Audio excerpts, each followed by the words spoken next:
So first of all, thank you for being here. And one of the first things I wanted to ask is to kind of give us like one of your a walkthrough of like your academic journey. I always find it interesting how people find what they want to do throughout their college careers, and I'm kind of interested on, you know, your academic journey from your undergraduate studies at Brown all the way up to your PhD at UC Berkeley. I'm just really interested on how that was for you. Well, so I think one thing that's kind of important for like how I ended up is my freshman year of college was actually 9/11. So Mm, it's something where I was part of like sort of a cohort, like a group of people who, had this like terrorist attack happen and we're sort of like, why is this happening? What is going on here? I don't understand this situation. Why are we in it? Um, and so, for example, like there were Arabic classes at Brown, and before 9/11, there would be like nine students or something in them. And then after it, like that number, sort of like quintupled or something. And there were wait lists for at least the first year. Then people get to the second year and there's a lot of grammar and there's like a lot of dropout. Um, so that was something where like when I went to Brown, I thought I would be a visual arts major, actually. mm, Um, and I think I wanted to study like propaganda and how it affects visual art, but then I switched to Middle Eastern studies. And again, there were a group of us, and like a significant portion worked for the government, a significant portion went and lived in the region, um, and several like became academics. And again, not just at Brown, but at other like undergraduate institutions. Um, yeah, do you have a question? yeah, yeah, I always find it interesting, when do you think you like made that switch of when you got there and September 11th had happened and was your degree already visual arts and then you switched to Middle Eastern studies? Was that what happened? Yeah, I mean, yeah, I ended up having to declare like a visual arts like major my first semester at Brown in order to get into any classes. Uh, Yeah. but that was my sort of like intention going forward. And then I took like my first year's worth of courses and I took like a big variety. It was like I was taking like econ courses and like math courses as well as visual arts courses. And then the next year I just went like sort of right into Middle East studies. Hmm. And I wonder, through your academic career, people go from their undergraduate to their graduate or doctoral. And I wonder, what was like the biggest switch or hurdle you kind of had to go through going from your bachelor? Did you go from bachelor straight to doctorate? So I took a year off and I worked for an organization called like the Middle East Research and Information Project. But I was very clear I wanted to go to grad school. Like my Yeah. father actually is a professor, so it was something where although he had a much easier time being a professor than me because he's pretty old. He became a professor in the 1960s, so things were a bit different. Um, but so I wanted to be a professor. My undergraduate advisor, who is actually in comparative literature, was like, look, like you should go into history. You're approaching things from a historical perspective. So I took a year, I worked for a bit. I took the GREs and then I went and then I applied to a bunch of graduate schools. And I think the main thing I didn't understand when applying to graduate schools, particularly for history, right? Like for a kind of more like humanities-based academic program, was that you are really applying to work with an advisor. Like you are applying to work with a particular person. And so you need to make sure that your interests fit that of that person and that you have a sense of what kind of project you want to pursue. And so I had like five different projects I wanted to pursue. Like I think one of them was studying like social mobility in medieval Cairo, right? Like Mm, one was looking at sort of like Palestinian women's movements, mm, right? Um, but I picked the University of California, Berkeley. It was, it was a very strong program. And when I applied, there were like three people I wanted to work with. By the time I actually got there, there was only one person I was going to work with in Middle Eastern history. So I actually did a lot of British history as well, which Mm, is helpful. Like my research is on like the British mandates, so it makes sense to have that as like kind of a complementary focus. And of course, like I did some work in Jewish history. Um, but I think that was a big contrast also that you read books in graduate school in a very different way from undergrad. So in undergrad, it's like, you would read the whole book usually, right? At least when I went to undergrad. And yeah. but when you're in grad school, it's like you're being asked to read 20 books a week or something. So you Mm, cannot read them.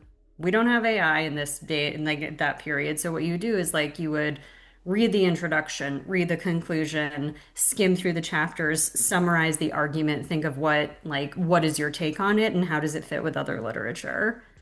And then you could go back later if there was something particularly useful for your research. yeah.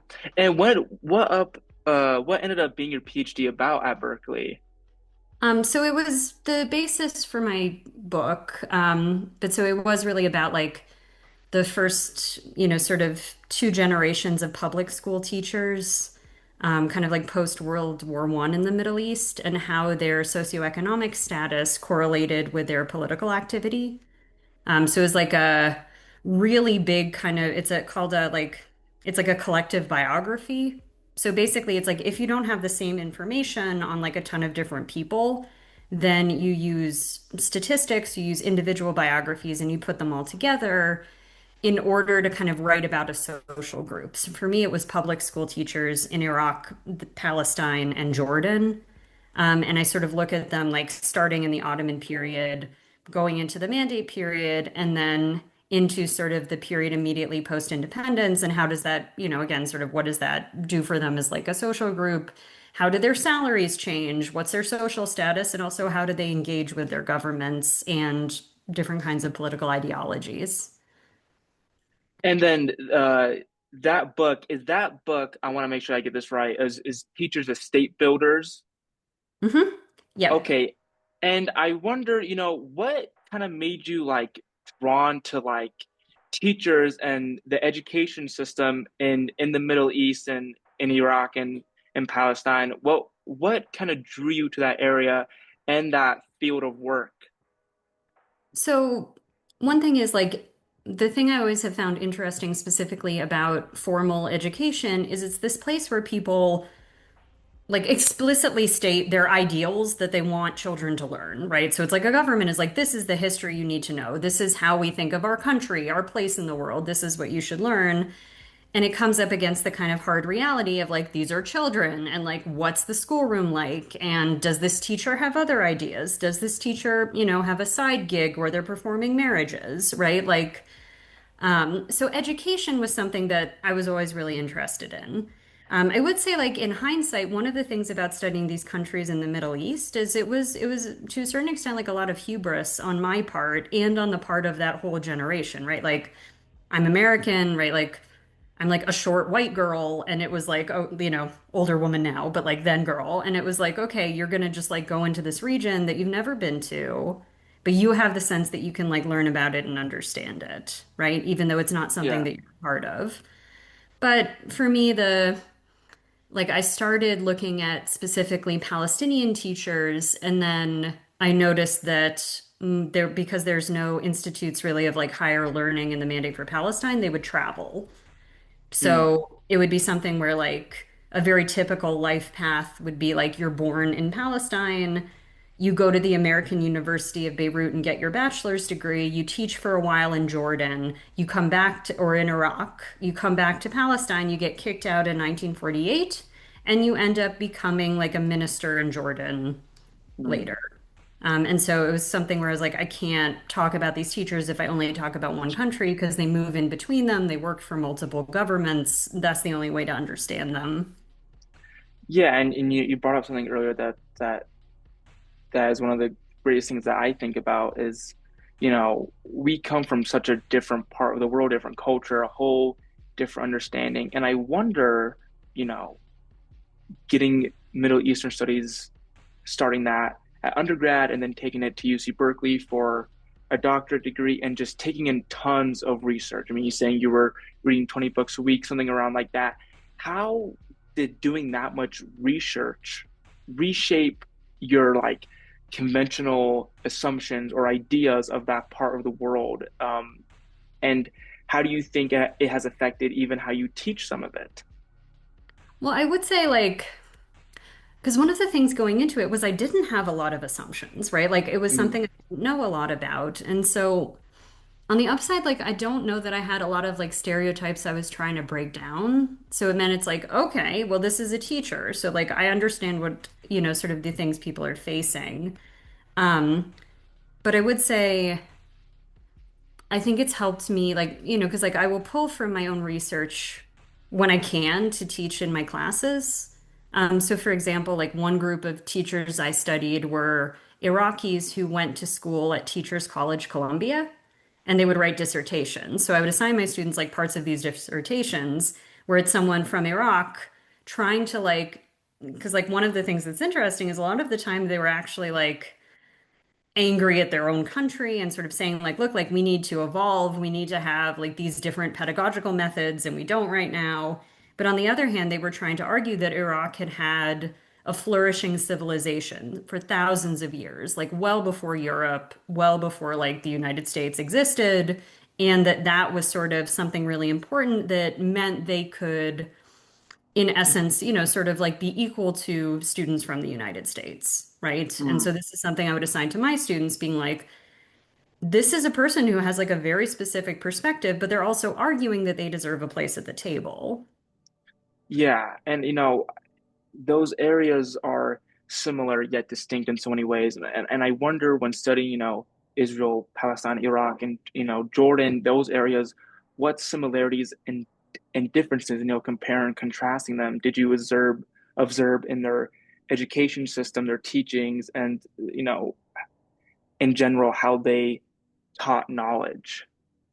So one thing that's really interesting, so like the Jewish community in Mandate, Palestine is called the Yishuv, right? So this is like the community that becomes like the state of Israel later. Um, and one of the things that's particularly interesting about this community is like during the mandate period, they were defined as a religious community, which means that the British government gave them a lot of autonomy with regards to education. Because it was like, okay, like if you have a religious school, then the government shouldn't be involved in your education, right?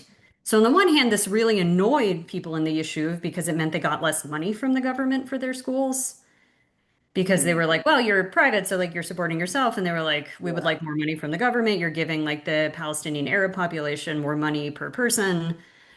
But on the other hand, it meant they were really autonomous. And so it was something where they set up their school system often along like German lines, right? Where it would be like, okay, you have like a gymnasium, which is like a high school. You have like sort of, and again, like the bulk of the sort of people at Hebrew University, which is founded in 1925, had been educated in like a German model. Like not Mm, everybody, but that was like kind of the biggest one. yeah. um and so that was like, and also, right, like they have a very strong national project. They're like, sort of the people who are there are buying, like the people who are sort of immigrating to the area, they're like, we are Zionist, right? Mm, We want our school system to be Zionist, to support the idea of a Jewish homeland in Palestine, to have people like learn about the land, learn about their connection to it. Whereas for Arab Palestinians, they were much more under the control of the Mandate government. And the Mandate government really didn't want people learning like Palestinian or Arab nationalism because they thought that would mean people would overthrow them. mm, So it's something where they actually really restrict the curricula of like most of the people who live in the Mandate. yeah. And they try to sort of crack down on what people are teaching in the classroom. But on the other hand, they don't want to spend a lot of money on education, so they don't have enough money to like have people be really strict cracking down on everybody in curricular materials. So what I found is like teachers actually got a lot of leeway with what they could sort of get away with. Mm. And I wonder if that strictness within some of those systems, like you were saying, do you think some of those had unintended consequences that now affect the way that people are educated and teach there nowadays? Well, I would say, I mean, I think one of the biggest consequences, which wasn't really unintended, is just like the spread of English. So Mm, it's a thing where English wasn't like the main European language people in the region learned. It was French. okay, Because yeah. the like Ottoman government used French much more as like a diplomatic language, as like a language where you would learn, sort of the lingua franca, right? Yeah. The spread of English was a big one. In terms of like pedagogical methods, I'm not so sure. I mean, like the book I'm working on now is a history of standardized testing, and a lot of the Mm, standardized tests in the region now come from that period. So I think that's like a pretty strong legacy. But all of these tests were like contested, and people had different ideas about what should be in them and who should be able to take them and what was their purpose. So there's like, so the physical tests themselves and the forms they took are also like a pretty strong legacy from that period. They're very different from tests in the US, right? Like they're mm, very high stakes. mm, So it's something where like your score determines not just if you can go to a university, but what you can study. mm. And also they're content based. So you have to memorize a lot of information. So it's actually really different from like the SAT, where there are universities where like you don't need to take it and you could still go and you could still like study medicine if you wanted. Yeah, that's fascinating. I think how different I think standardized testings are, between the world. I remember learning about how high stakes some tests are in Asian parts of the country, Korea and China. They spend their whole lives dedicating to preparing for these tests. I can't remember the exact name of what the tests are, but I'm not surprised to see how high stakes the tests are in that region of the country or in that region of the world because I think in our country, I don't know exactly what it is, but there's less of an emphasis on tests and more on, I think, this general ability to just go to school. And I wonder, do you ever look at how if some people from that part of the world who come from, Iraq, Palestine, Israel, and they come to America, do you think that I mean, I assume there has to be some type of culture shock with the way that education is. And I wonder, how do you think about that? The students from that part of the world coming over here to study and how different that may be for them. Well, one thing that's very interesting, and again, now I'm thinking, more like in the 1920s and 1930s. So this is not the same as today, right? Like today, Okay. you have students in Jordan, for example, who will go to like an American style school with the assumption they're going to go to university in the United States, Yeah. right? And they would take like the International Baccalaureate exam. They could even take the SAT, or the ACT. But in the 20s and 30s, you had people coming from like, so let's say like again, like most of the people who are coming would be from Iraq, bigger country, willing to spend more money on education because there's less British control. And so they would come, and it was something where what they would learn is that the way they were educated back in Iraq was somewhat backward, right? Mm, That it was too focused on rote memorization, there was too much focus on the Arabic language, that it was divorced from the lives of the students. And so in the US, you would learn this idea of like practical education, and sort of student focused education, and this idea that education was supposed to be for democracy. Now, in the US, the weird thing is like usually practical education also means like you're not supposed to have that much social mobility, right? So it's like yeah. you teach somebody, the idea is like, okay, well, not everybody can be like can have a white collar job, so we need to teach people manual jobs so that we can like fulfill like everything in the economy so that it functions well. But Yeah. what you see then, you have these people coming back to the Middle East. And later on, you have American experts coming to the Middle East being like, we should have more manual education. And people in the region are like, or you could just have these academic standardized tests, and then my kid becomes a doctor. Yeah. You There's would like a like that one. clash. Yeah. And one thing I kind of want to go back to because this really fascinates me because I don't really know the process of working through research. Research is fascinating because I don't do a lot of research for what I do in school in the sense that maybe you do. And I wonder, with your book that we talked about earlier, it had, like you said, a collective biography and you studied, hundreds, thousands of teachers in that region of the world. What are like the challenges the pros and cons to approaching research in that way. And you know what, in general, I mean, how difficult is it to research that region of the world? So one of the things that was important for me, like to notice while doing this research, is because I'm an American, it also meant I could go to places that people from the countries I was studying couldn't. Mm, So it's something where like I can go to both Israel and Lebanon. I mean, you have like back then you had to get two passports, but that was like, just sort of an annoying thing to do, but it yeah. was very possible. You just were like, I have to go to these two places, and they give you an extra passport. But I wasn't able to go to Iraq, right? Like it's Mm, something where I would stick out there. I'm not Iraqi. My spoken Arabic is never going to pass for like a native speaker. yeah. And so what that meant is I had to balance the fact that like, for Israel and also for Palestinians, right? Like I could just go there, I could spend a ton of time with like sources. I had like these very minute sources. In Jordan, I got access to statistics on the first 10,000 employees of the Ministry of Education. So it was something where I could write this like really detailed social history using these sources. And I didn't have the same information for Iraq. So for Iraq, I used materials that were in Lebanon because you Mm, had a lot of alumni from the American University of Beirut like donating their stuff.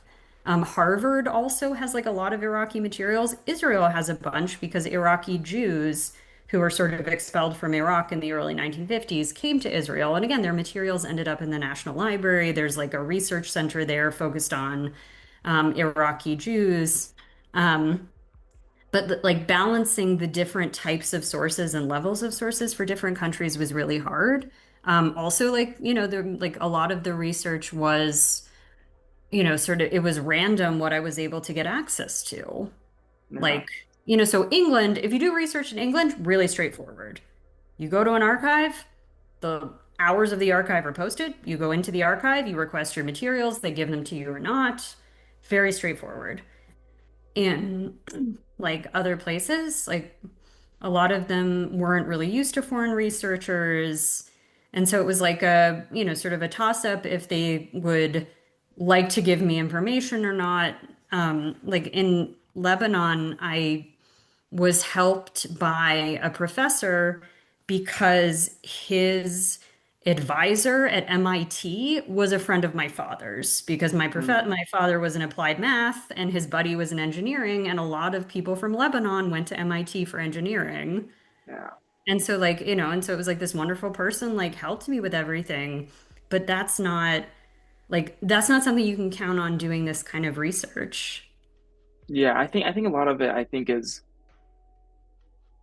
for a good majority of things could be left up to luck because things just kind of fall apart after a while. And I think there was so much um that that part of the world, I think one word I'd like to describe, I think how they kept uh archives of certain things, it was just uncertainty. Some things I think just had a good possibility of being destroyed or for whatever reason they're just gone.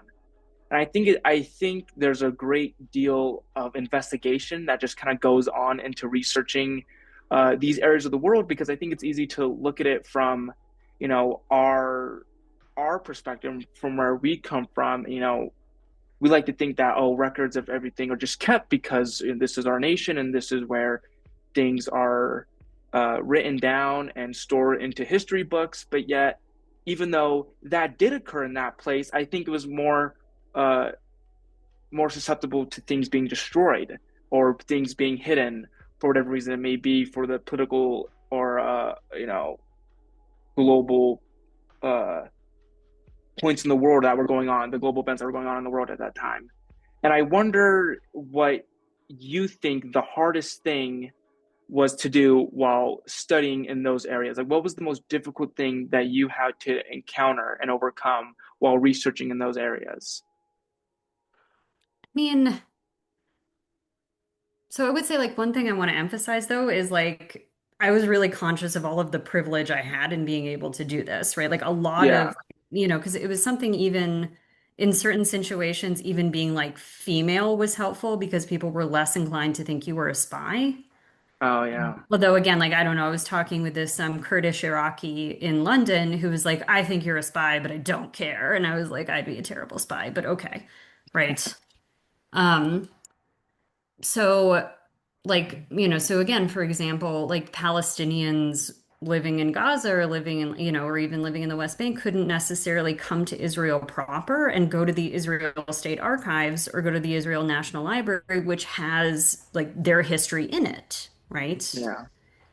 And so that was something where like I could do that. I could also go to the West Bank if I wanted and do research there, which like Israelis are not supposed to do. So that said, I would say like it's often like, things can be like logistically difficult. The languages were really hard for me. Yeah. So I like Arabic is very difficult because first there's like written Arabic and then there's modern standard Arabic, Fusha, which is what like newscasters speak. But nobody actually speaks that. So if you're trying to talk to people on the street, you have to learn like a different dialect. These dialects change depending on which part you're in.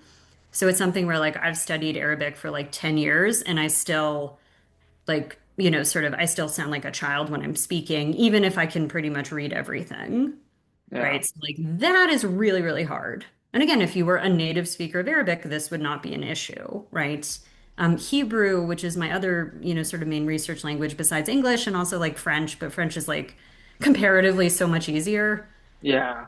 Um, but Hebrew is significantly easier than Arabic, but it's still like you have to learn like a different alphabet, but it's something where like what you would learn in the classroom would be what people speak on the street. And also, I was able to live in Israel for like 3 years. And so it meant like my conversational Hebrew is like much better than my conversational Arabic, even though Yeah. I haven't taken that much formal Hebrew because it was like you just sort of live there. And then by Yeah. the time I came back, it was like you're at the most advanced level for an American, right? And I kind of want to go back to because you brought up earlier when we were talking about a project that you were working on the history of standardized testing in the Middle East, and I would like for you just to give kind of like uh, the main idea of what you're looking at, and also like what exactly you are looking for, and also like how I think standardized testing intersects with some of the broader issues that area of the world has.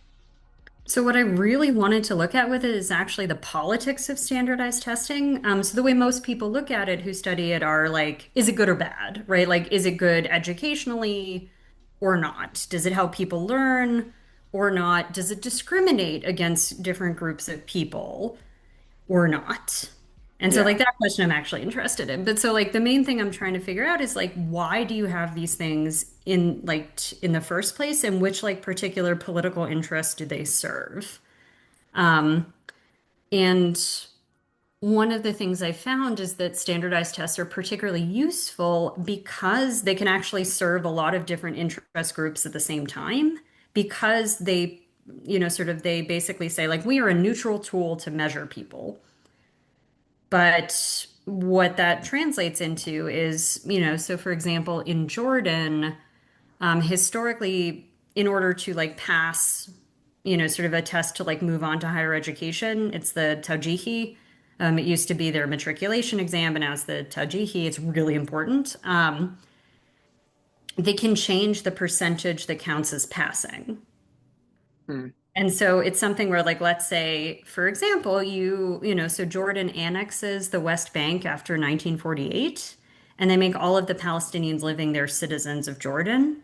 But what this means is they essentially double their population, and they're afraid of having that many people getting access to higher education at the same time. And so they actually like change the pass rate in order to exclude people. Hmm. And one of the things you see at the same time in Israel is like Israel becomes a country. It becomes like a Jewish state. It has a Jewish majority. And its main concern is okay, so now we have a Jewish state. We need to make everybody really feel like part of this Jewish state. So you learn Jewish history, you learn Jewish religion, like the Tanakh. And you learn Hebrew. And their main concern are actually Jewish immigrants, who in that period tend to be kind of either Holocaust survivors or Jews who are sort of being expelled from Middle Eastern countries. So their Yeah. biggest concern is how do we incorporate all of these immigrants into the new Jewish state of Israel? Like a little less than 20% of the Israeli population, though, is Palestinian. And what this means is they actually have to take an exam where they have to pass Hebrew, Jewish Mhm. history, and Jewish religion. All So of for the that. first, yeah, which none of which they would know at all. And so it means that sort of the first 15 years, like almost like very few Palestinians are able to go to like Israeli universities because the test is too hard. And that's not the goal of the test, right? Like the goal of the test isn't to exclude Palestinians, but it's a side effect that they don't really mind, Yeah. right? And that brings up a really good thought to me because it's a side effect that they don't mind, right? And I think there's been so much turmoil between these groups of people, this region of the world, and I wonder, going back to teaching, the history of these places in general, this region of the world. You teach courses on Israel, Palestine, this place with the hard truth, a very, very hot turmoil. And I wonder, how do you like approach teaching uh, these regions of the world that are so politically sensitive to some people? Some people really are uh, really in love with these areas, or some people hate these areas. And when it comes to teaching classes about them, how do you go about that? And it's such a polarized environment. I really wonder how you go about that. I mean, it's definitely gotten harder, right? Like I've been Yeah, teaching like the history of modern Israel-Palestine since I think like 2016 when I started teaching it in South Carolina. The first school I worked at was Furman University. It's a small liberal arts university in upstate South Carolina. And, it's something where on the one hand, I think as a historian, in certain ways it's easier to teach these subjects because it's something where I'm like, look, like I'm not trying to convince my students of one or another point of view. I'm trying to explain why people had these views in the past and why they made the decisions they did. I'm not saying that people should like those decisions or think they're moral. And sometimes with some of the decisions, I definitely make faces, right? So like I think the students yeah, know where I'm like, yeah, this one's like, okay. But I think in the classroom, it gives me a way to be able to teach about it that is in a certain way less politically sensitive. And it's something, and mm, I always am trying to like tell my students, like, look, like if you don't like, if this point of view bothers you, like, let me know, we can talk about it. But it's also like, but this is what people said in the past, yeah, right? And I don't expect you to like it or relate to it. That said, one of the things that is very different now trying to teach these subjects than it was a few years ago is there are a lot of like very active outside interest groups who are really focused on sort of trying to prevent professors from teaching about these subjects in a way they don't like. yeah, And most of these groups really tend to be sort of very pro-Israel. So it's something where like even teaching about Palestinians at all can sometimes be a problem. yeah, But I would say, like, one of the things I found really heartening, especially this past year, is that the students in my class, and again, they have very different points of view, right? Like, you have students for justice in Palestine sitting next to students from sort of like stand with Israel, right?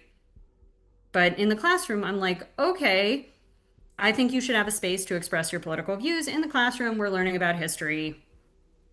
And they've been interested. Like for a lot of them, they were like, this is like a space where I can ask questions that I'm afraid to ask in my social groups, I'm afraid to talk yeah. about on social media. So that's been positive. But again, there's these really like, there's one organization, the Mothers Against Campus Anti-Semitism group. Hmm. Um, and I have a colleague at UMass Amherst. Mm. And they took one slide from one of her lectures and were like, she's anti-Semitic. She's Jewish, of course, right? Yeah. They're like, she's anti-Semitic because she said that Zionists were fighting Arab Palestinians in 1948 instead of Jews fighting it. And then she had hundreds of calls to her university. She had to talk to the security team. She got all of this hate mail. Also at UMass Amherst, there was a scholar of the Holocaust, a Jewish Israeli scholar of the Holocaust who passed away, unfortunately. He was a really wonderful scholar. And they had a memorial conference where they were going to study like his legacy for learning about the Holocaust. He was also really interested in Israel Palestine. So you had people talking about that history, also about comparative genocide studies, which is a scholarly field. And this group targeted it Yeah. and we're trying to get this like this memorial conference for a Jewish Israeli scholar shut down. Yeah. Like this, there's always been Canary Mission. But this is sort of, but now it's like there are a lot of other organizations that have sprung up that I think are often, sort of a bit disingenuous as well. And again, it makes your job very hard because it's something where I'm like, it's my job to also teach about Palestinians. This history would be like wouldn't make any sense if we didn't learn about them. But I'm always Yeah. afraid like I too will get targeted, or I'll have someone in my classroom whose goal isn't to take the course, but whose goal is to try to stop the teaching of like history that has to do with Palestinians. Yeah, I think it's a very, very complex issue that I think sometimes is hard to understand. Even at, local smaller community colleges I've seen in Colorado, there's these groups, and I think their intentions are more problematic than I think are to do good, to spread a message. And I wonder, you were just talking about some of the problems that other professors and colleagues of yours have had. And I wonder, when you see that and then you go and do your teaching, what's the philosophy that you go into the classroom with? Because history is all about looking at why things happened. We're looking in the past to sort of explain the present in some way. And I wonder, how do you like encourage your students when coming to the table in the classroom with these difficult, nuanced, complex, and historical narratives? What do you do when you get to the classroom? Let's say the semester starts. How do you go into the semester, teaching these classes about these sensitive issues? Well, I would say one of the things I do is like, for my history of Israel-Palestine course, I say very clearly this is a history of Israel-Palestine course. This is not a history of Israel course. This is not a history of Palestine course. This is a history of both. And if this is not the semester where you want to learn about both these things at the same time, I will find you another course, right? So, like from the get-go, we are going to be saying Israelis and Palestinians a lot. And again, if either of these things is not something you can handle right now, let me help you find something else. Hmm. Also, I try to use a lot of different sources that have different perspectives and particularly different scholarly sources. So, we will have segments from like a textbook written that is very focused on like the Jewish history of Israel. We will have textbooks that are very much focused on Palestinian history, and we will read like sections of them. But one of the other things I don't like to do that a lot of other people do is like a dual narrative approach. And so that's basically where you're like, okay, so we have like an Israeli narrative and a Palestinian narrative. And like, yes, we understand these are also multiple narratives and different ideas, but we're going to put them next to each other and we're going to teach these different perceptions of an event. And Hmm. one of the things I don't like about it is one, it sort of assumes both groups are equal Yeah. at all times, which isn't true, but also it ignores the fact that these are connected, right? Yeah. That things happen and these groups like work with each other or work against with each other, and something that one of them does affects the other one. And I feel like the focus on narrative tends to obscure the actual like events that took place. Like again, we should talk about their different effects on different people, right? Like the 1948 war is one of the biggest examples. For Israelis, it's their war of independence, Atzmaut. For Palestinians, it's their Nakba, disaster. But also, it is a war in which like a bunch of people die, right? And like it Yeah. has very real effects. And I feel like, sort of just talking about how everyone kind of describes it in their national narratives misses the history of it. But again, Yeah. it's something where I'll assign to my students sources that are kind of like, like we had, like, what's one unit I liked? So one unit I like to do is on like memory and and like the civil war in Lebanon. And so I assigned an Israeli film, Waltz with Bashir. And it's a really good film. Like it won a lot of awards, but it's something where in it you can kind of see that this is feels like Israel's kind of Vietnam, right? Like it's something Mm, that, like the government said we were doing one thing, we're doing another one. Like this is morally like compromising, but it only goes so far. And then I yeah. assigned it with there's a very famous Palestinian poet who is in Beirut, and he talks about the experience of the wartime there, but he's also doing it in this kind of literary way. So I like to do those Yeah. together, not as like this is a Palestinian narrative about it and this is an Israeli one, but like these are a bunch of people experiencing this war in different ways, and this is how they're remembering it, and these are sort of the consequences, but they're at the same time and in the same Yeah. place. Yeah. I wonder. That just brought up a good, point because I think, some of the ways that we can see why people believe the things that they did is through art, film, poets. I think that's one of the, you know, that's one of the main things I tend to look at when you study something is the art coming out of that area. And I wonder if when you study, particularly, I want to say, Israel and Palestine, do you ever uh, take a hard look at the art that came out of that area during these times? And I wonder, is the art that coming out of that area a good way to look at what was uh, going on at that time in those areas? Yes, but I would say like a lot of, sort of there's been like a real like, there's a lot of films like in particular that I like to use. And but again, like I have a colleague who teaches a whole course on music and like Mm, teaches the history like through music, right? Like through looking and like there's like amazing like really political music coming out of different groups in the region.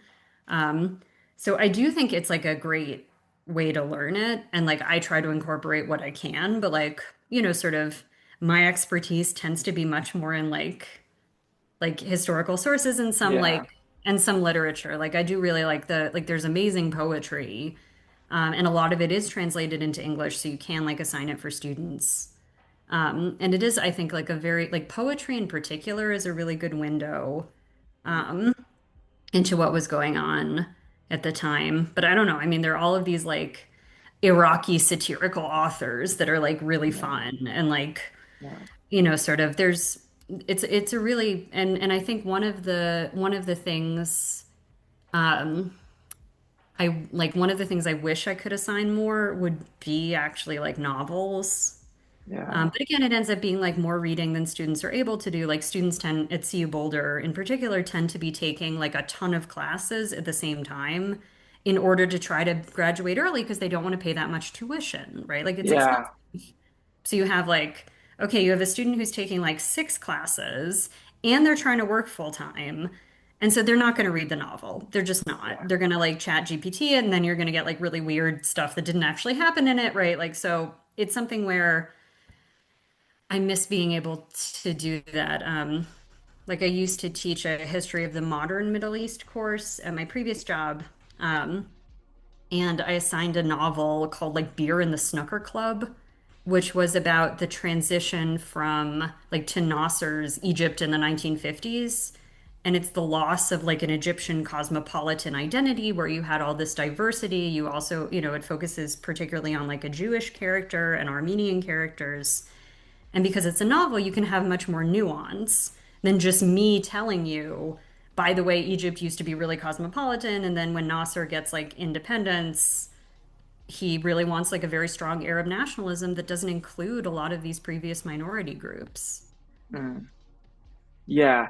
And there was one thing that earlier you said about um,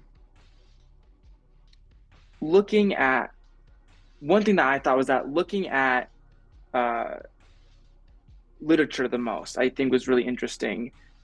And I think, well, I would say, I wonder what novels have you seen out of that region that really, that you read that really were profound to you? And I wonder,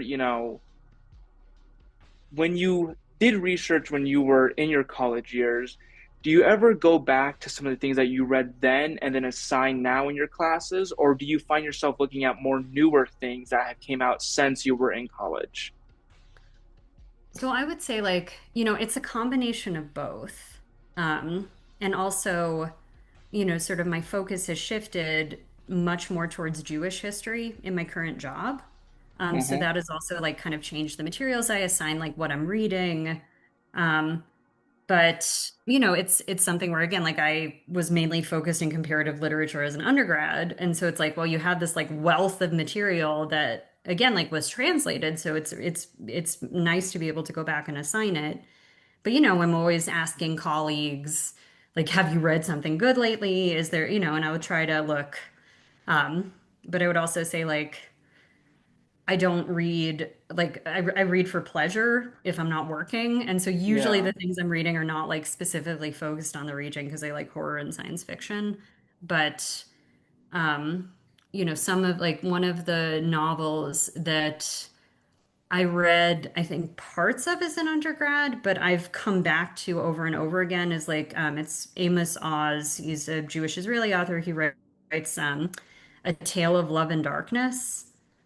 And mm, again, like you can't assign the whole book. It's like it's huge, it's enormous, but it's something where for me this book was so important in understanding what it was like being in the yishuv, right? mm, For people who weren't like living on a kibbutz, which was actually like a very small percentage of the actual like the people, like the Jewish community, or people who were sort of like really fighting like in the army, this sort of like, or rich intellectuals or something. It was like this like middle group that came from Europe because they really believed that this was their chance to have a homeland, to be normal. And his book really like explores it and this sort of agonized feeling, like relationship with the Palestinian Arabs, like being afraid of them, but also wanting them to like this community, like sort of not understanding what to do there. Um, and so that book I feel like is really like I like to assign sections of it to kind of show these things. Because again, I yeah, think like he's like, sort of one of the most famous Jewish Israeli authors. But I would say like where I tend to incorporate newer material tends to be TV shows and movies. yeah. One thing I've sort of realized, over you explaining, your work and what you've studied is that it's deeply rooted hundreds of thousands of years in history. I think the history of this region goes so far back. And I wonder, you know,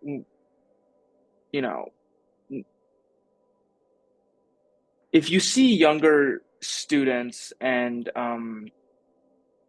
scholars who are navigating studying this region of the world, what do you say to people who want to specialize in one area of this region or embracing it more broadly?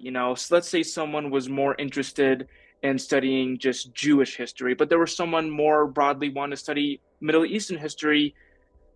I would like for you to kind of compare and contrast broadly studying a region or specializing in one area. Like what is the pros and cons of that, and what do you think of it personally? So I would say usually what like I would advise for a student who's interested is to start broad, Mm, actually, because it's something where like, again, like let's say you're like, look, like my grandfather like died in 1948 on the Jewish side, and I really specifically want to know about like his history or something, right? And I would be like, yeah, okay, great, but let's take a step back. Because if you just study him, it's like you don't know what's the political situation he came from, which area did he come from? You need to sort of understand that broader picture to then be able to zoom in, because otherwise it's very hard to have a sense of the context, right? Or to yeah, have a sense of the significance of it. Um, but so usually when people want to get into like very, sort of like a micro history, right? Like looking very specifically at one person or even like one object's story, Yeah, you have to be thinking about like, what is this showing you about that world? And so you have to have a sense of what else is going on and also what its limitations are. Um, so, for example, like one of the things I was talking about with my students um, is, so this semester I had in the Israel-Palestine course, I had a bunch of guest lectures, which I like to do. I think it's something where it's important to me that students get exposed to different voices from the region, different scholars, Palestinian and Israeli voices. Um, but one of the things I was trying to explain to them is I was like, look, these people are incredible experts in their field, but they're not politically representative, right? yeah, So this is not like a Palestinian speaking for all Palestinians. This is a Palestinian expert in archaeology, right? yeah, So like you can get all of this really amazing information and history from like what this person is teaching you, but you cannot then be like this person represents the entire Palestinian people everywhere, right? yeah, That's like not fair to the person either. yeah. And also, we were just talking about, advice that you would give for someone studying that region of the world and specializing in one area. But I also want to take a step back and go more broader with that question. What advice do you give to, freshly new undergraduate students who are studying history, whatever it may be? What are some of the main things that you need to understand when you go to school for history, when it comes to historical research, writing skills? I mean, what are some of the main things that history students need to realize coming straight into undergrad? Because I think one of the main things that I think people struggle to understand, because because I have a history minor, I do classes, but I'm not majoring in it, so the amount of research that I do is limited because I'm mostly looking at PDF documents and writing 4 to 5 8-page papers and not really having a big thesis at the end of my 4 years. What are some of the main things that people need to look at who are really majoring in history? What are some of the main things you need to know? Well, I would say like so the I teach in the main introductory course I teach for for anybody, right? Like I have majors in, exercise science and astrophysics, as well as like Yeah, history, English, everything, is a Jewish history course. It's like Introduction to Modern Jewish History. And the main thing I want students to get out of the course, which I think is the most important thing for like anyone approaching history at all, is reading a primary source in context. And in Jewish history, right, like a lot of these sources that we're reading, are anti-Semitic, right? And I'm like, we know that the stuff they're saying is wrong, right? Like this, and it's also like ridiculously, sort of ridiculous. Like 18th century Germany had like a lot of really gross kind of statements, right? yeah, And so it's something where I'm like, okay, so when we read this source, we know that what this person's saying is factually inaccurate, right? So we can't just read this source and take it at face value. What we need to do is look at who is writing it, why are they writing it, what is their audience, what does this show you about the time period? And so for me, it's like that is the main thing I want people to get if they are just like approaching history, is being able to read these sources like critically and in context. yeah, If you're becoming a history major, then like the bigger thing becomes, well, how do you put them together, right? So I taught a class for history majors, the US and the Middle East, mm, which was looking at how like the US and the Middle East have sort of like interacted with each other. But students were meant to write papers in it. And so with those, it was something where I was like, okay, you need to think very carefully that the paper actually isn't that long. And you need to think about how can you put these different sources together and understand what you can argue based on them and what you can't. So something that was really hard for students was particularly, like, sort of right, like most, like the class was researching in English. So most of the sources were, like I was saying, like, look, like you won't be able to get a sense of how people in the region felt about these things. And so you can't make sweeping generalizations about how like this like policy was unpopular everywhere. I'm like, well, but you don't know this. What you can yeah, say is this is how people that you can look at talked about this policy. Yeah, So I think one of the things that was hard for students to learn, I think like particularly coming out of doing research in high school, was that you couldn't just take a source at face value. So, like, let's yeah, say you're reading, like President Carter's statements of policy in yeah, 1979 or something, right? So you're like, okay. And so then in 1979, like the rest of the world was at war with the US, and this is what we needed to do. And I'm like, no, you cannot make this argument. You can make the argument that this president was saying that, yeah. right?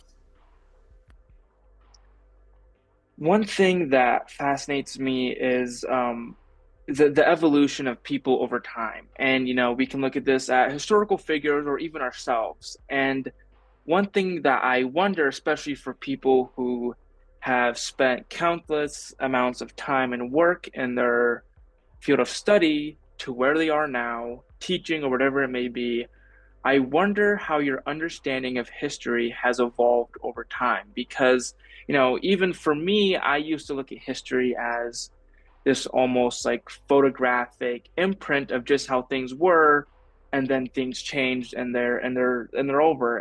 And for me, one thing I've kind of realized is that things have lasting consequences. I think things that happened in the 18th, 17th century still affect our world in the way it works now. And I just wonder, how your understanding of history has evolved over time, and also how has your research led you to change long-term held beliefs that you have had or assumptions?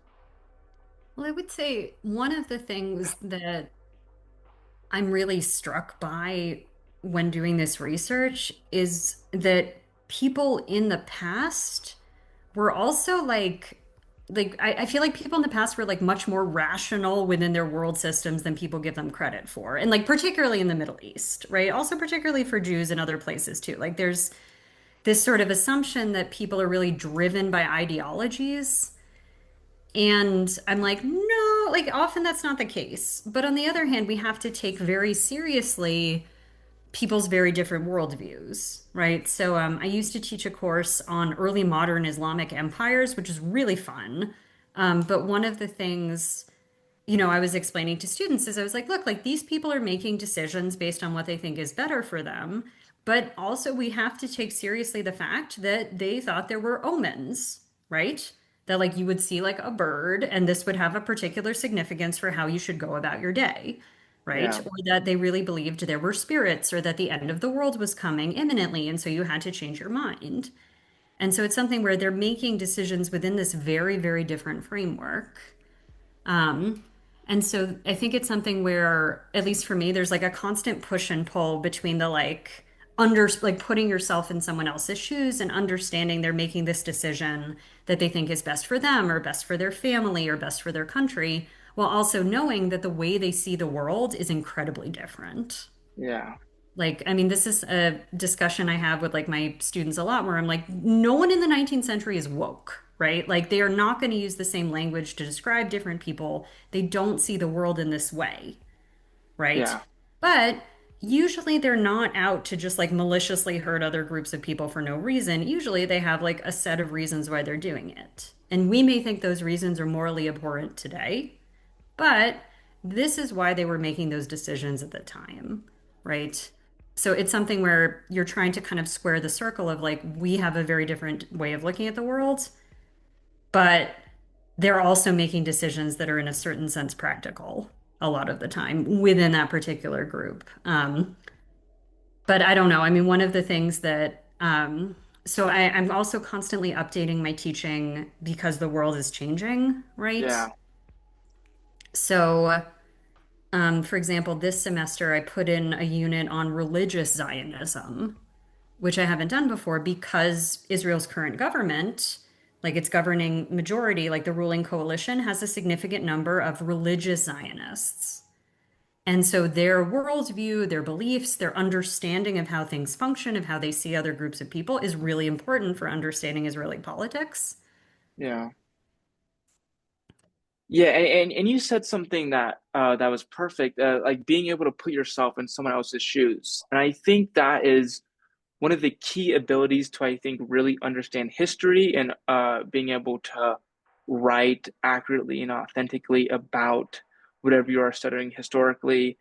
And you look at today's world, um, which isn't just because it's today's world, but I think it's more prevalent because of technology. One thing I want to bring up is just the world we live in now and how, social media. I mean, that is just a very fascinating thing that we have created. And, it is now more than ever a critical fever pitch of misinformation. People just post things, their beliefs, and that's cool. But also, I think it's very easy and it's very easy to post misinformation and it's very easy to manipulate people into believing this misinformation. Fast-paced media cycles, all these things occur. And I want to get your take on all of that, technology, social media, and misinformation about particularly this region of the world? And also, what do you think your responsibility is as a historian to kind of challenge the way that students view this region of the world already? Because I think, within the last 20 years, the Middle East has kind of had a very interesting reputation with the United States. And I wonder, what your take is on that and how do you go about dealing with that issue? Well, and again, the thing, as you were saying, right, like it's become more important over time, right? So Yeah. this was not something I was actually that concerned with in 2016, right? Like then Yeah. actually my main concern was like the bulk of my students were evangelical Christian. And so it was something where like a lot of the first questions they were asking me were like, so who did God actually promise the land to? And I'm like, I like that's not really what I get into here. Like what I want to talk about is like what did people believe at the time? Yeah. And you can make your own theological assumptions, right? Um, Whereas now, I added, and this was an assignment that a colleague of mine at Rutgers does, like a media assignment. And the Mm. goal of this assignment is to look at the different language media uses. And I said like students could totally use like social media based outlets if they wanted to.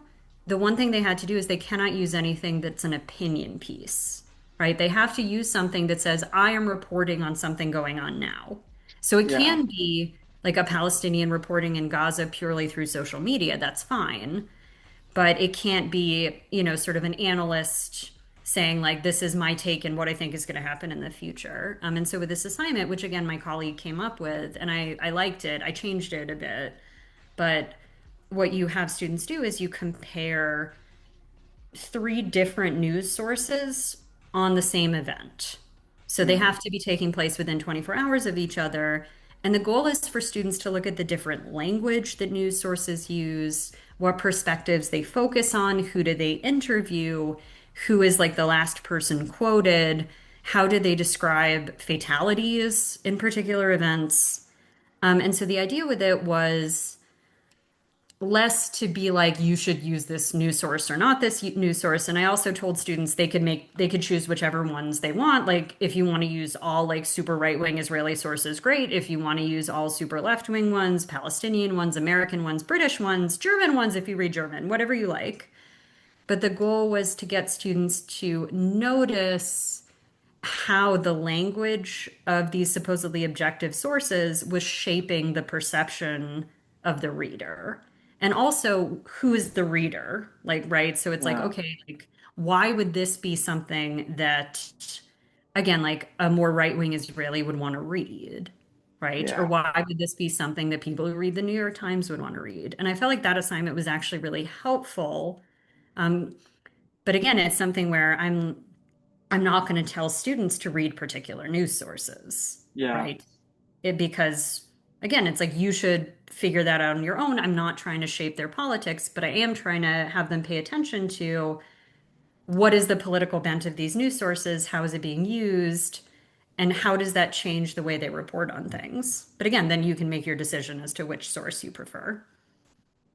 Yeah. And you talk about, reading these sources and who the reader is matters. And I wondered, stepping away from news sources though, I wanted to go to maybe historical books or historical uh texts. And I wonder, throughout your time in college and even now as a professor, if you could recommend a certain historical text that might really defined the Middle East or even the modern Middle East and kind of change people's perspectives, what would it be and why? I think there's a lot of great text on this region, but once again, the people who wrote it matters. And I wonder if there is a good historical text out there that really defines what the Middle East was and how it is now.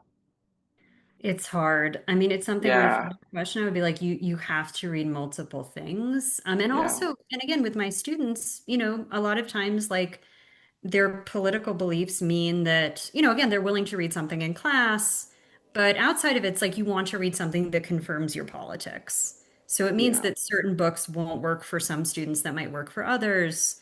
Like the book I assign as a textbook, I wouldn't say is like great for like defining the Middle East. I think it's like a yeah, fairly useful look at like what happened in the past, but like it certainly would have like certainly different groups could accuse it of political violence in different ways, like or sorry, of yeah, political bias in different ways. So again, usually my yeah, way of sort of dealing with that is like assign like so the example I usually give is like, look, let's say what we really want to know here are like what's going on with Zionism, right? Like what are the different branches of it? Who is a labor Zionist? Who's a revisionist Zionist? Who's a cultural Zionist? Like what do they think? Then this textbook written by this author, like Israel, I usually use Israeli History by Anita Shapira, is really good, right? yeah, But if you want to know about Palestinians, this book is terrible, right? There's like yeah, very little information on what they're thinking or what they're experiencing. So then, like, I will say, like, why don't we look at Rashid Khalidi? But again, he's not going to be particularly helpful if you want to know the ins and outs of Zionism. So if you want to know how these things work together, it means you're sort of putting them together. yeah. And also one thing that I thought was interesting was, I think as most, if you go to school for history, I'm pretty sure you're required to learn a foreign language. And I wonder, when you were, that you made that decision to study the Middle East, and then you specialized in your area. When you went about, first of all, what language did you decide to learn while, in history, while studying history, and how did you go about it? How do you really go about learning a language in the area that you're studying? Because I think for most people, I have a few friends who are history majors, and they're like, yeah, we have a second language requirement, and I'll get to it. But but yeah, and yet they want to study, 18th, 17th century Germanic history, and it's like you're already behind the eight ball. And I wonder, how did you go about that? I mean, it is hard, particularly for Americans. So again, usually if Yeah, like you're growing up in like another country, you're more likely to know multiple languages and be able to sort of do research in them. Um, and I would say like often trying to learn a language just through university classes is hard because mm, it's a limited amount of time. Um, and you don't get that much practice in it. And again, like, I mean, the thing I ran into with Arabic was, like I ended up, sort of like maxing out the number of Arabic classes one could take, right? yeah, Like both as kind of an undergraduate, and then once I got to grad school, right, it was something where it's like, okay, once you've taken the intermediate level, and then you could take the advanced one, but then and then there's like a bunch of other classes, but like you kind of like 3 years of the language, and you kind of hit a wall. yeah, And so so the main things I like that I know people do is like like again, you go to the region to study it. Um, sort of like there's Middlebury has like a particularly good language program, which I did for both Arabic and Hebrew. yeah, Um, and it's meant to be immersion, so it means you only speak that language.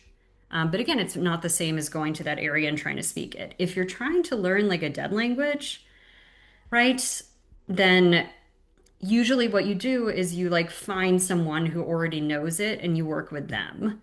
mm, So like, I mean, or there's specific, kind of like schools or that offer languages that are rarer. Like I know a lot of friends of mine like took Ottoman, which people do mm, not speak Ottoman anymore. It's a combination of Arabic, Persian, and Turkish yeah, written in Arabic characters. and it's a lot, right? Like it's Yeah. apparently flowery. It was like a core language, so there's a lot, and like sometimes it's like written like around like this. And so, but there's like a island, I think it's off of Turkey, where they have like a program where you learn Ottoman. Hmm. And so like you would get a scholarship and go there and learn the language. But again, it's hard. Like it's Yeah. like that part is very hard. And as I said, like particularly for Americans who don't speak another language at home. It's difficult. Yeah. And I also wonder, as as time has gone on, have you kind of found more interest in certain areas or even more specific niche areas of the region that you have specialized in? And I also wonder, have you seen it connect, interestingly, you know, unseen connections to other parts of the world? I mean, I would say like one of the actual like sort of bigger shifts I think I've been making is to focus more on the US in the Yeah, region. Again, like partially because I've become more and more conscious of the fact that I'm American doing all of this, yeah, but also um, because I was realizing that like part of my story is actually about increasing American influence in the region. And like, yeah, what does that do for education? What does that do for politics? So I think that's actually been kind of one of the more recent shifts I've been doing. And also because my job now is focused on Jewish history, I feel like it's given me sort of much more of the freedom to incorporate that history into what I'm working on. yeah, Because, sort of my training was very much focused on, sort of Middle Eastern history without very much focus on like Jewish history within the region. And with my current job, it's like, sort of the bulk of courses I teach are in Jewish history.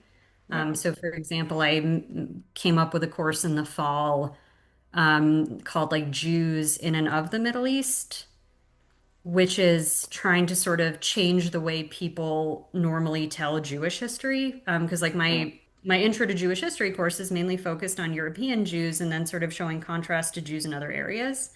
In this yeah, course, I was like, let's start with Jews in the Middle East, talk about that history, and then talk about what happens when Jews from other countries come into the region and how does that change it. yeah. And lastly, I wanted to ask, you spend so much time in school and then you spend the rest of your life teaching what you study. And I wonder, after a while, how do you stay intellectually grounded and inspired to do your work, to teach, to profess, especially with dealing with complex political charge and emotionally difficult topics such as this, as we have seen as time has just gone on and gone on, when you teach these classes, how do you keep going and how do you stay grounded in such a complex world and time we live in?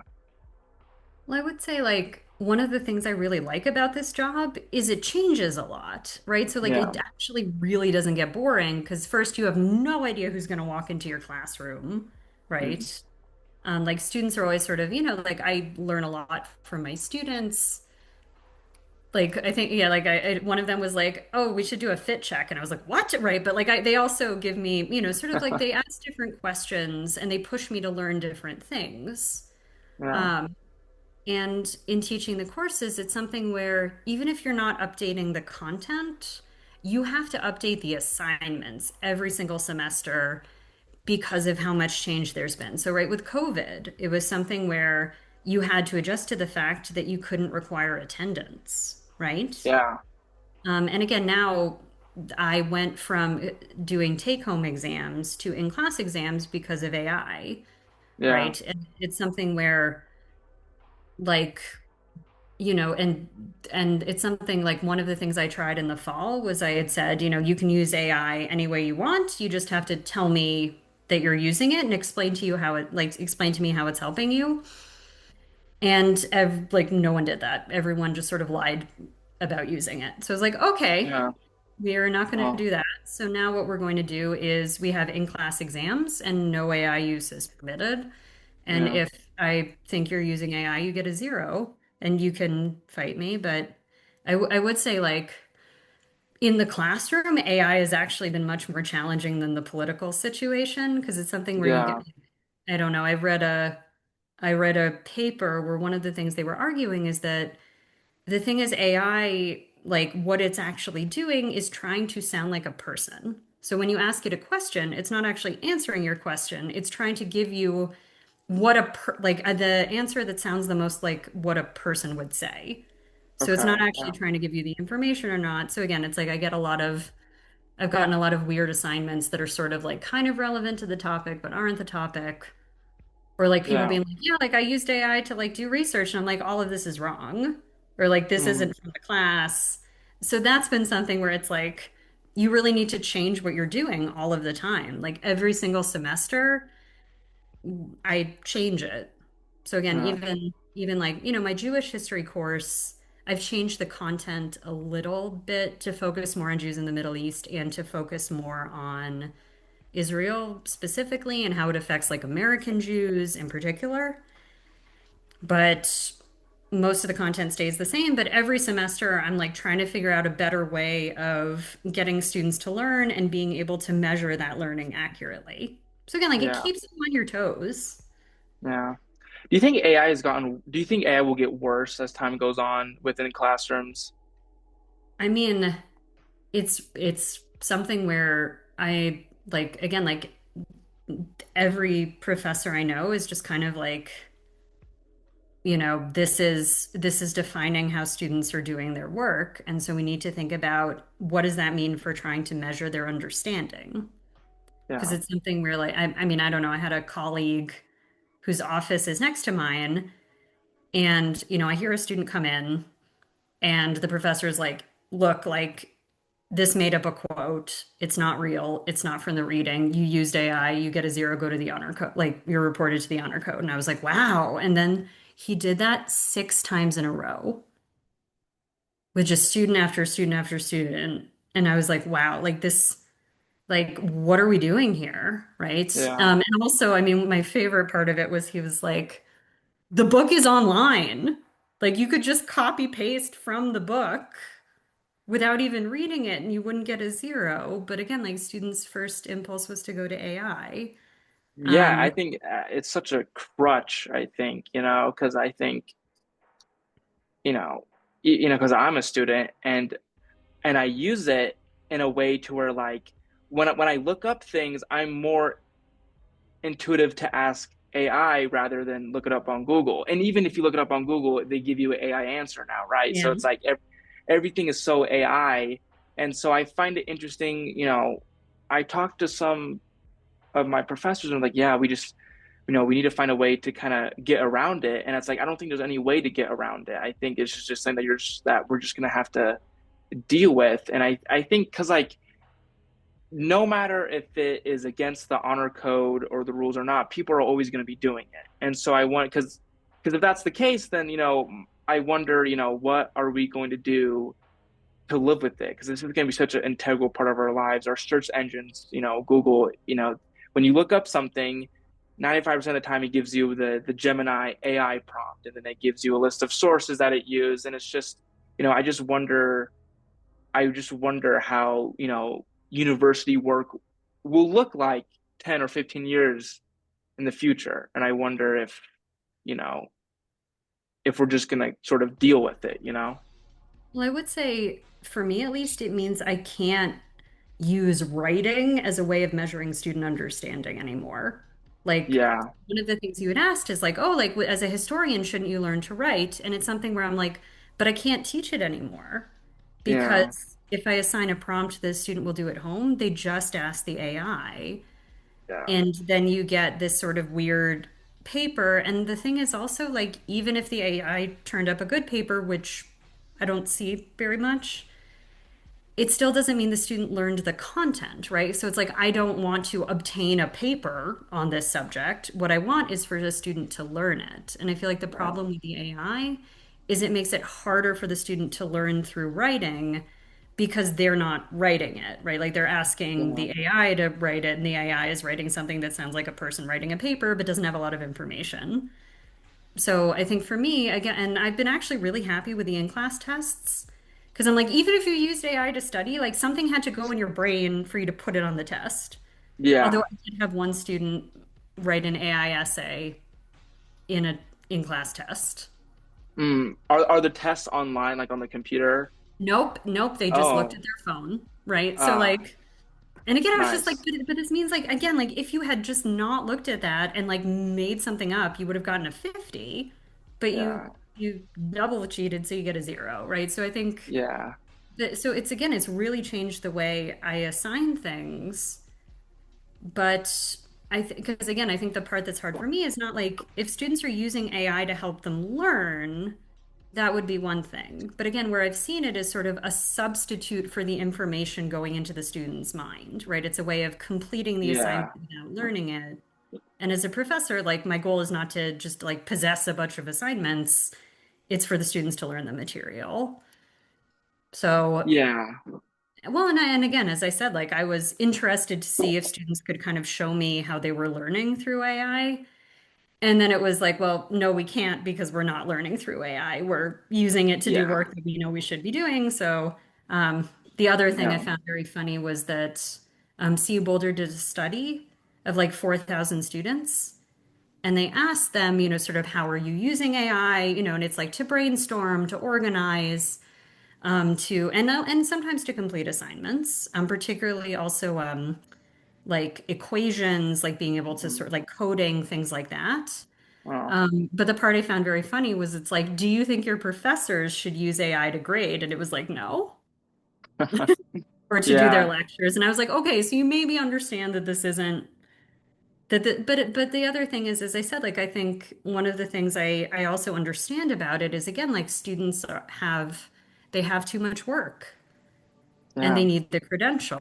But it's something where again, for me, I'm like, you need to learn something. And I feel like we're Yeah. like a bit at odds here, and I sympathize with your situation. But so, yeah, again, I would say like it keeps you on your toes as a professor, but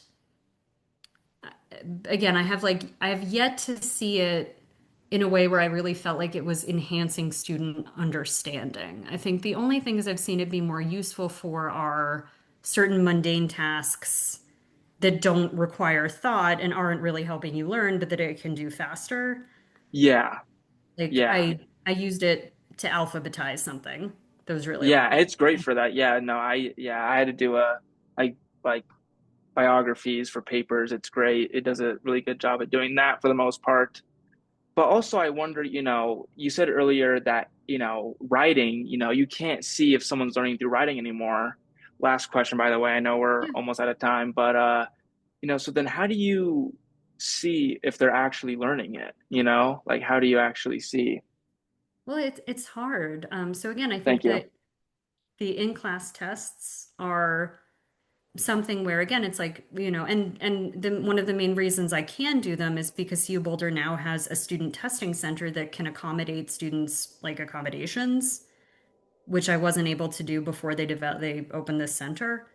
But so it's something where at least with an in-class test I'm like it is memorization, but on the other hand it's showing comprehension of course materials, Mm, and so that's what I do also like in-class speaking and like the media assignments, I also said, like, look, like if you make up an article, you get a zero. If you use AI to write your analysis, you get a zero. And a bunch of students really get zeros, right? mm, But it's something where I'm like, I still like this assignment enough to keep it.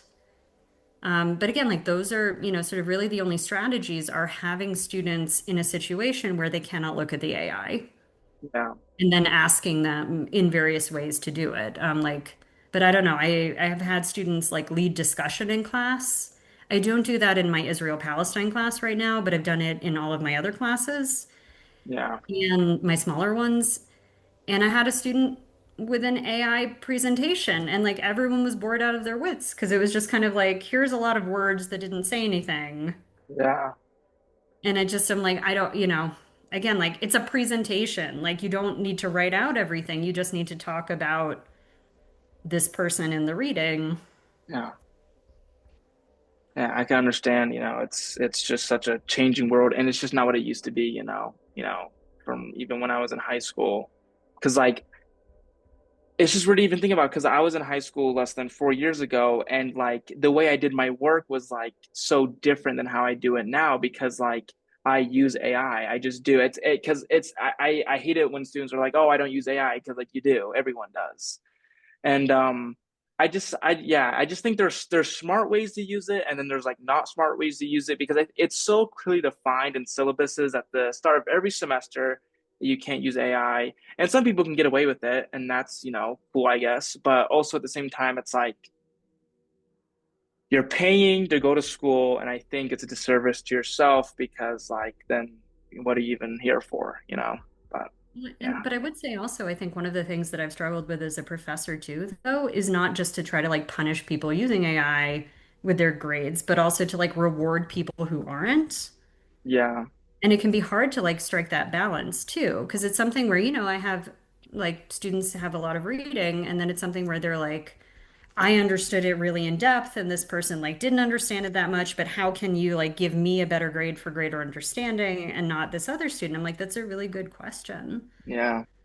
Right? So it's hard. And again, I think it's particularly hard for history. I think it's worse for like English, but I think for history, right? Because again, normally it's a field that's based on writing, that's based on written communication, that's based on putting sources together and forming an argument. And so I do think to a certain extent I'm doing my students a disservice because they're not going to come out of my classes with the ability to write a history paper, but it's also like I don't know that they would come out with that ability if I assign them anymore. Yeah. Yeah. It's a tough and ever-changing world, and I wonder how it will look. Is one of the things that we didn't have when I started as a grad student that we have now are digitized archives and also Mm. that are searchable by keyword. And so that's been a game changer, Oh right? So yeah. it's something where like if you can't physically go to an area, you could access it online and then suddenly have this wealth of material. So I wrote an article on three Palestinian intellectuals, and it was something where I could search a database of thousands of newspapers from the mandate period, and I found this like article that no one knew one of them had written, right? And it was Yeah. because of this, sort of new like use of technology to be able to advance the research. So that I think is really helpful. I just think if I Yeah. have to read one more like multifaceted paper, I will not be super happy.